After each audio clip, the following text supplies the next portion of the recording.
যখন কোনো ব্যক্তি 5 ওয়াক্ত নামাজ আদায় করে আল্লাহ রাব্বুল আলামিন 1 নাম্বার তাকে রিজিকের মধ্যে বরকত দিবেন, 2 নাম্বার তার কবরে আযাব উঠাইয়া নেবেন, 3 নাম্বার আমল নামা ডান হাতে দিয়ে দিবেন, 4 নাম্বার ওই বান্দার ফুল সিরাতের ফুল বিজলির আকারে পার করে দিবেন, 5 নাম্বার হলো আল্লাহ রাব্বুল আলামিন বিনা হিসাবে জান্নাত দিয়ে দিবেন। যখন নামাজি ব্যক্তিদেরকে আল্লাহ রাব্বুল আলামিন জান্নাত দিবেন, বেনামাজিদেরকে জাহান্নাম দিবেন। যুবক জান্নাতে যাওয়ার পর চিন্তা করবে, ওরে মালিক, জমিনের মধ্যে আমার কত বন্ধু বান্ধব ছিল, যারা একসাথে চলতাম একসাথে ফিরতাম, আজকে তো তাদেরকে দেখি না। মালিক বলবে, জান্নাতের মধ্যে আসিস, ভালো আসিস, যারা নামাজ পড়ে নাই তারা জাহান্নামে আছে, তোর বন্ধু জাহান্নামে আছে। এবার যুবক বলবে, আল্লাহ তাদেরকে একটু দেখা যাবে কিনা? আল্লাহ বলবে, তুই তো জান্নাতে আসিস, আবার ওটা দেখতে চাস কেন? তখন যুবক ডাক দিয়ে বলবে, ওরে মালিক, আপনি তো বলেছিলেন জমিনের মধ্যে কোনো বান্দা যদি 5 ওয়াক্ত নামাজ আদায় করে জান্নাতের মধ্যে তার কোনো অভাব থাকবে না, জান্নাতের মধ্যে তার কোনো আবদার অপূরণ করা হবে না, প্রত্যেকটা আবদার পূরণ করা হবে। এবার আমার বন্ধুকে দেখতে চাই। আল্লাহ বলবে, ওদা করেছিলাম, যা তোর বন্ধুকে দেখতে পাক।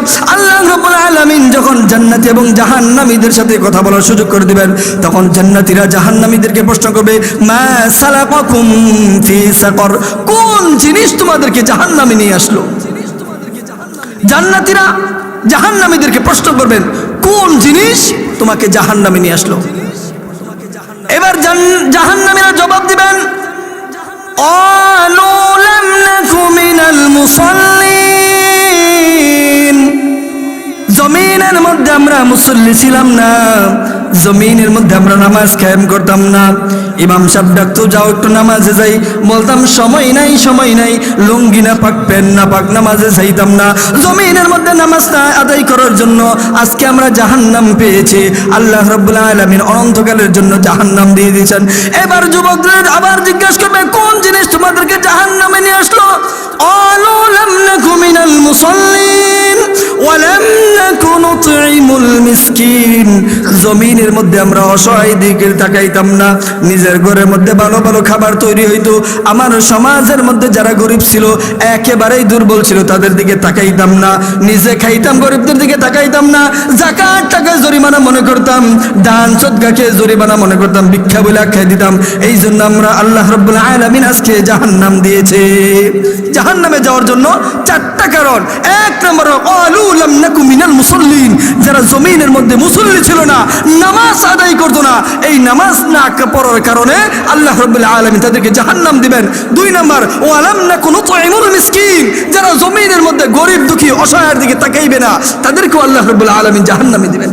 কিন্তু আমাদের সমাজের মধ্যে এক শ্রেণীর লোক আছে, লক্ষ কোটি কোটি টাকার মালিক, বছর যাইতে 2টা উমরা লাগা, বছর ঘুরতে একটা বড় হজ লাগা, কিন্তু পাশের বাড়িতে এমনও বাড়ি আছে যাদের চুলায় মাস কি মাস চলে যায়, একদিনও খাবারের চুলায় ভালো মন্দ জুটে না, তাদের দিকে ফিরাও তাকাই না। আবার এক শ্রেণীর লোক আছে যারা গরিব দুঃখীদের টিন, চাউল, ডাল সব মেরে খায়, আছে না নাই? এই চুরি করার কারণেও আল্লাহ রাব্বুল আলামিন তাদেরকে জাহান্নাম দিবেন। وَكُنَّا نَخُوضُ مَعَ الْخَائِضِينَ, অনর্থক কথা বলার কারণে অনেক লোক জাহান্নামে যাবেন। জাহান্নামীরা 3 নম্বর কারণ উল্লেখ করবেন, وَكُنَّا نَخُوضُ مَعَ الْخَائِضِينَ, অনর্থক কথাবার্তা বলে, অযথা কথাবার্তা বলে, যেগুলো প্রয়োজন নেই, অপ্রয়োজনীয় কথা বলে। আমাদের চা স্টলগুলোর মধ্যে মুফতিনের অভাব নেই, একটাও মুফতি না, সবগুলো মুফতিন। ইসলাম নিয়ে আলোচনা করলে বিভ্রান্তিকর ভুল মানুষকে মাসালা দেয়, ভুল বুঝাইয়া দেয়, নিজেও কোরআন হাদিস জানে না, যাকে বুঝাইতে সেও জানে না, অযথা একটা মাসালা দিতেই থাকে। এরা একটাও মুফতি না, সবগুলো মুফতিন, অর্থাৎ জমিনের সবগুলো ফিতনাবাজ। আপনার আমার ঈমান চুরি করার জন্য 1 নাম্বার কারণ হলো, চা স্টলের মধ্যে কিছু মুফতিন দেখবেন, মুফতি না, কি বলেন? মুফতিন বলেন, সবাই বলেন, কি এগুলা? মুফতিন, ফিতনাবাজ, ফিতনাবাজ। এরা দেখবেন ইসলাম নিয়ে কটূক্তি, বিভ্রান্তকর মানুষের মধ্যে ছড়ানোর জন্য বিভিন্ন ভুল মাসআলা মানুষের মুখে তুলে দেয়, অনর্থক কথাবার্তা বলে। এই অনর্থক কথাবার্তা বলার জন্য এরাও জাহান্নামে যাবে। এখন বলবেন, হুজুর, আমাদের সমাজের মধ্যে অনেক ব্যক্তির নামাজও পড়ে, আবার এগুলোর মধ্যেও জড়িত, এরাও জাহান্নামে যাবে না? এরাও যাবে। নামাজ পড়ে তসবিহ একটা লম্বা লইয়া এবার মানুষের বাড়ি বাড়ি গিয়ে ঘুরে আবার চা স্টিলের মধ্যে এসে জ্ঞান দেয়, সুবহানাল্লাহ সুবহানাল্লাহ, এই ব্যবসা চলেনি, সুবহানাল্লাহ সুবহানাল্লাহ, চা দেয়, সুবহানাল্লাহ সুবহানাল্লাহ, টিভির চ্যানেলটা পাল্টাই দেয়। একবার সুবহানাল্লাহ বললে 3 বার গুনার কাছে লিপ্ত হয়ে যায়। অনর্থক কথাবার্তা বলে, এই অনর্থক কথাবার্তা বলার জন্য এক শ্রেণীর লোক জাহান্নামে যাবে। এরপর আল্লাহ রাব্বুল আলামিন বলেন, ওয়া কুন্না নুকাযযিবু বিয়াউমিদ্দিন, যারা জমিনের মধ্যে থেকে কিয়ামত দিবসকে অস্বীকার করে। কিয়ামত দিবসকে অস্বীকার কেমনে করে? বলে মরার পরে তো মরাটারে আর কি বাইরে ও জান্নাত আসেনি, মরার পরে মরাটারে কি বাইরেইব, আল্লাহর জান্নাত বিশ্বাস করে না, পরকাল বিশ্বাস করে না, কিয়ামতের পর মৃত্যুর পরে যে আবার কিয়ামত হবে এক সময়, আর কিয়ামতের ময়দানে যে হিসাব হবে এটাকে বিশ্বাস করে না। এই 4 কারণে অনেক মানুষ জাহান্নামে যাবে। 1 নাম্বার হলো জমিনের মধ্যে যারা মুসল্লি থাকবে না, নামাজ আদায় করবে না। 2 নাম্বার কারণ হলো জাহান্নামে যাওয়ার 2 নাম্বার কারণ, যারা গরিব দুঃখীদেরকে দান করবে না, খাওয়াইবে না, ওদের দিকে ফিরেও তাকাবে না, বরং ওদের মাল মেরে খাবে। এই কারণে অনেক ব্যক্তি জাহান্নামে যাবেন। 3 নাম্বার কারণ হলো অনর্থক কথাবার্তা বলার কারণে অনেক ব্যক্তি জাহান্নামে যাবেন। 4 নাম্বার কারণ হলো কিয়ামত দিবসকে অস্বীকার করার জন্য অনেক ব্যক্তি জাহান্নামে যাবেন। কিন্তু আল্লাহ নবী বলেন, আউয়ালু মা ইউহাসাবু বিহিল আবদু ইয়াউমাল কিয়ামাতিস সালাহ, কিয়ামতের ময়দানে সর্বপ্রথম নামাজের হিসাব হবে। তুমি আমি তো নামাজ দিয়া চিন্তাই করি না, কিন্তু জমিনের মধ্যে এমন কিছু সাহাবা ছিল যারা জান্নাতের টিকিট জমিন থেকে পেয়ে গেছে, তারপরেও কান্না করে। হযরত আবু বকর রাদিয়াল্লাহু তাআলা আনহু আশারায়ে মুবাশশারের একজন, যারা জমিন থেকে জান্নাতের সার্টিফিকেট পেয়েছিলেন, তার মধ্যে একজন হলেন হযরত আবু বকর রাদিয়াল্লাহু তাআলা আনহু। তিনি সব সময় নামাজে দাঁড়াইয়া দাঁড়াইয়া পড়তেন, ইন্নাল্লাহা আশতারা মিনাল মুমিনিনা আনফুসাহুম ওয়া আমওয়ালাহুম বিআন্না লাহুমুল জান্নাহ। আল্লাহ রাব্বুল আলামিন কালামের মধ্যে ঘোষণা দিয়েছেন, ইন্নাল্লাহা আশতারা মিনাল মুমিনিন আনফুসাহুম ওয়া আমওয়ালাহুম বিআন্না লাহুমুল জান্নাহ। এরে বান্দা, তোর সমস্ত জানমান কিনে নিলাম, বিনিময়ে আমি রব্বুল আলামিন তোকে জান্নাত দিয়ে দিলাম। আবু বকর রাদিয়াল্লাহু তাআলা আনহু এই আয়াত পরে আর কান্না করে। একদিন সাহাবায়ে কেরামরা জিজ্ঞেস করলো, ওরে আবু বকর, আপনি এত কেন কান্না করেন? আল্লাহ রব্বুল আলামিন যে বলেছে, ইন্নাল্লাহা আশতারা মিনাল মুমিনিনা আনফুসাহুম ওয়া আমওয়ালাহুম বিআন্না লাহুমুল জান্নাহ। বান্দা, তোর জানমাল কিনে নিলাম, বিনিময় জান্নাত দিলাম। হাসরের ময়দানে আল্লাহ রাব্বুল আলামিন যদি বলে, ওরে আবু বকর, তোর নামাজ আমার পছন্দ হয় নাই, তোর ইবাদত আমার পছন্দ হয় নাই, এরে আবু বকর, তোর জান্নাত তুই নিয়ে যা, আমার জান্নাত আমাকে ফেরত দিয়ে দে। তোর নামাজ তুই নিয়ে যা, তোর ইবাদত তুই নিয়ে যা, আমার জান্নাত আমাকে ফেরত দিয়ে দে। তখন আমি আবু বকর আল্লাহর কাছে কি জবাব দিব? এরে যুবক শুনো, 5 ওয়াক্ত নামাজ আদায় করো, তারপরেও গুনাহ করো, তুমি একটু চিন্তা করো না। আবু বকর যে আসরে মুবাশশার হওয়ার পর এত এত কান্না করে, নামাজের মধ্যে দাঁড়াইয়া এত এত কান্না করে, তুমি আমি তো নামাজ পড়ি না আর ইমানদার দাবি করি, যে ইমান তোমাকে ঘর থেকে মসজিদ পর্যন্ত নিয়ে যেতে পারে না। একবার চিন্তা করে দেখো, যে ইমান মসজিদ পর্যন্ত তোমাকে নিতে পারে না ঘর থেকে, ওই ইমান কি করে তোমাকে জান্নাত পর্যন্ত নিয়ে যাবে? ইমানদার দাবি করে নামাজ পড়ে না, ইমানদার দাবি করে রোজা রাখে না, ইমানদার দাবি করে সুদ ঘুষ চুরি কোনোটাই ছাড়ে না। এই মিয়া, যে ইমান তোমাকে ঘর থেকে জান্নাত পর্যন্ত নিয়ে যাবে কি করে?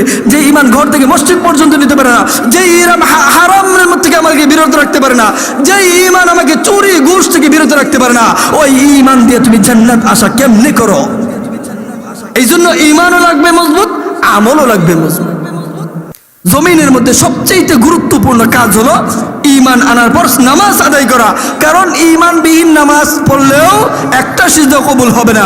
আর যে ব্যক্তি ঈমান আনার পর নামাজ আদায় করবে, এরপর আল্লাহ নবী বলেন সর্বপ্রথম হাসরের মধ্যে নামাজের হিসাব হবে। আর সবচেয়ে বেশি অলস গাফল, সবচেয়ে বেশি মানুষ যেই দিকটার মধ্যে গাফেল, সেটা হলো নামাজ। সব কিছুর মধ্যে সময় আছে, নামাজের টাইমে সময় নেই, বলে এইটার মধ্যে আসতে সময় নেই। আইপিএল বিপিএল খেলার মধ্যে ঘন্টার পর ঘন্টা খেলা দেখতে কাটাইয়া দেয়, বন্ধুদের আড্ডায় ঘন্টার পর ঘন্টা কাটাইয়া দেয়, ওইটার মধ্যে সময় আছে। নামাজের বেলা আসলেই সময় নেই। আছে না নাই আপনাদের সমাজে? অনেক মানুষ আছে সব কিছুর মধ্যে সময় পা, নামাজের বেলায় সময় পাই না।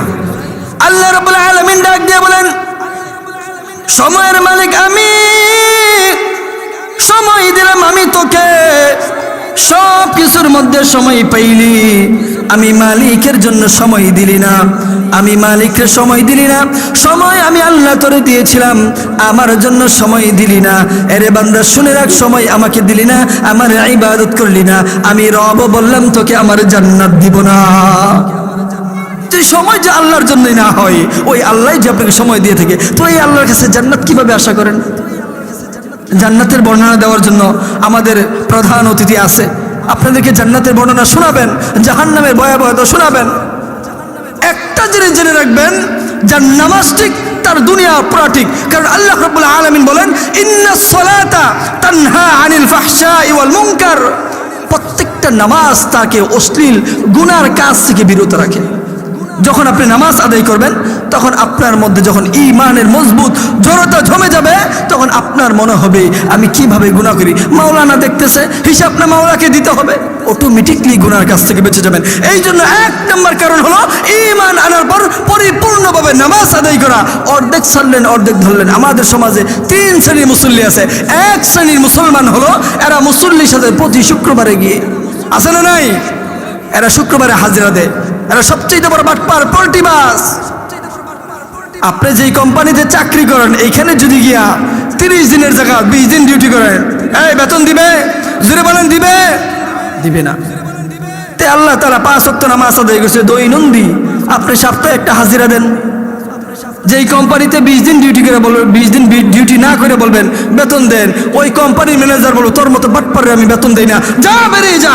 ঠিক তদ্রুপভাবে যেই বান্দা সপ্তাহে একটা হাজিরা দেয় আর পুরা বছরে খুঁজে পাওয়া যায় না, মাস কি মাস চলে যায়, মসজিদের বারান্দায় উঠতে রাজি না। মনে রাখবেন, আল্লাহর জান্নাতের মধ্যে আপনার জন্য তালা লাগানো আছে।